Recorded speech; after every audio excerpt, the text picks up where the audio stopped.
Good day, ma'am. I'm Antoinette Villegas from BSHM 3A. I am from Group 4, the continuation of Supply Chain Management, slide 11 to 14. My topic is all about ERP and supply chain management. Supply chain management that integrates ERP is a formal approach to effectively plan and manage all the resources of a business enterprise. Implementation of ERP involves establishing operating systems and operating performance measurements to enable them to manage business operations and meet business and financial objectives. ERP encompasses supply chain management activities such as planning for demand and managing supply, inventory replenishment, production, warehousing, and transportation.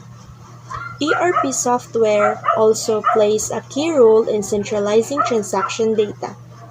ERP software provides the ability to coordinate, monitor, and manage a supply chain. It is an integrated system that provides for system-wide visibility of key activities and events in areas such as supplier relationships, performance management, sales and order fulfillment, and customer relationships. Next is Supplier Relationship Management, ERP. It integrates purchasing, receiving, information and about vendor ratings and performance, lead times, quality, electronic funds disbursements, simplifying processes, and enabling analysis of those processes. Next is performance management. This aspect of ERP pulls together information and costs and profits, productivity, quality performance, and customer satisfaction. Next, sales and order fulfillment (ERP). It includes the ability to provide inventory and quality management, track returns, and schedule and monitor production, packaging, and distribution. Reports can provide information on order and inventory status, delivery dates, and logistics performance. Relationship management. An ERP system not only centralizes basic contact information, details on contracts,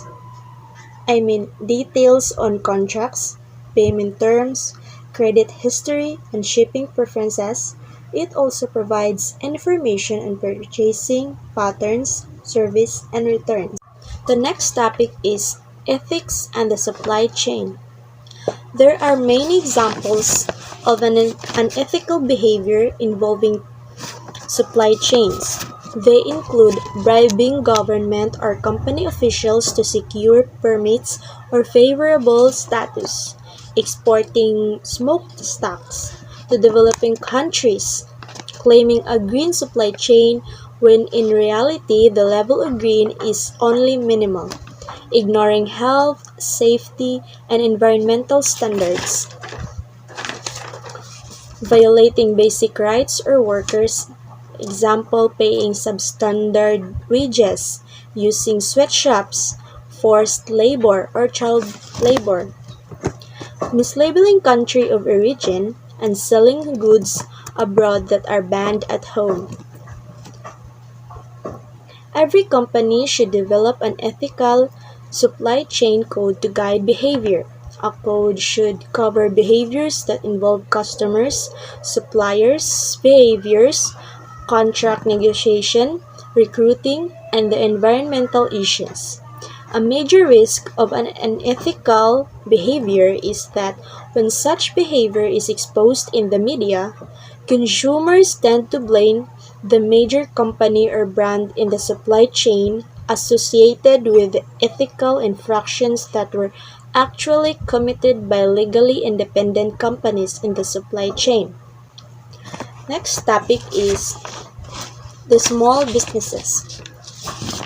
Small businesses do not always give adequate attention to their supply chains. However, There are many benefits to be had for small businesses by actively managing their supply chains, including increased efficiencies, reduced costs, reduced risks, and increased profits. And size can actually be a competitive advantage for small businesses because they often are more agile than larger companies, enabling them to make decisions and changes more quickly when the need arises. Three aspects of supply chain management that are often concerned to small businesses. These are the inventory management, reducing risk, international trade. Another area that often needs attention is risk management. The key to reducing risk is managing suppliers. The important steps are: first, use only reliable suppliers. Second, determine which suppliers are critical. Get to know them and any challenges they have. Third, measure supplier performance. Example, quality, reliability, and flexibility. Fourth, recognize warning signs of supplier issues. Example, late deliveries, incomplete orders, quality problems.